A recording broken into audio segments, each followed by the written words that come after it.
Hi, thanks for joining me. I get a lot of clients come to me that are either physically in Canada or want to visit Canada. And their main question is, okay, now that I'm in Canada, or as soon as I'm in Canada, I want to work in Canada. Can I do this? And the answer is no. On a visit visa, you can only do that, visit Canada. You are considered either a tourist or a business visitor. But as a business visitor or a regular tourist visitor, you cannot work in Canada unless you get authorization to work in Canada. How you obtain that is by having an employer. A Canadian employer has to sponsor you. They have to apply for a work visa for you. Most of the time, not always, because there's different categories, the way to get that is through an LMIA application. I do want to warn clients that there's this assumption that if I come to Canada and I get a job offer, then I can start working. And again, the answer is no. There is a process to be followed. That employer has to qualify to be able to offer you the job. There is a process. We have to post the position on Job Bank Canada. We have to see if there's Canadians and permanent residents that could do the job in the first place. We have to ensure that the wage the employer is offering you meets the prevailing wage of Service Canada, etc., etc. So many clients say, I have a job offer, now I can work. How do I do this? And the answer is, okay, take it easy. We can definitely get there, but there are steps to be followed.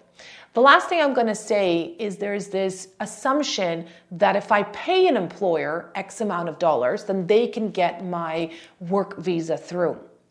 The idea of paying an employer is not only illegal according to immigration, but a lot of these that I have heard from clients don't even lead to work visas. The reason why is in order to get a work visa, the employer again has to qualify. In order to qualify, Service Canada has to verify their last year's tax documents. They have to verify that they're a legitimate company in need of you in this particular position. So it's not as easy as, okay, I have an employer and they have given me a piece of letter that says they need me. No, now we have to prove that they need you. And it's not necessarily difficult, but I can assure you that only the genuine job offers by an employer will get approved. If there is anything in regards to that's not genuine, a Service Canada officer will detect it. In fact, most of these employers that are not genuine will not agree to provide certain documentation for you. So if you have an employer that's interested in you, make sure they contact me. Make sure we talk to them. Make sure that we review their corporate documentation. Make sure that they agree to provide the documentation. Lastly, prior to Service Canada approving your employer to hire you, they will conduct an interview. Again, it's not a difficult interview, but they will ask very key questions. Why this particular foreign worker?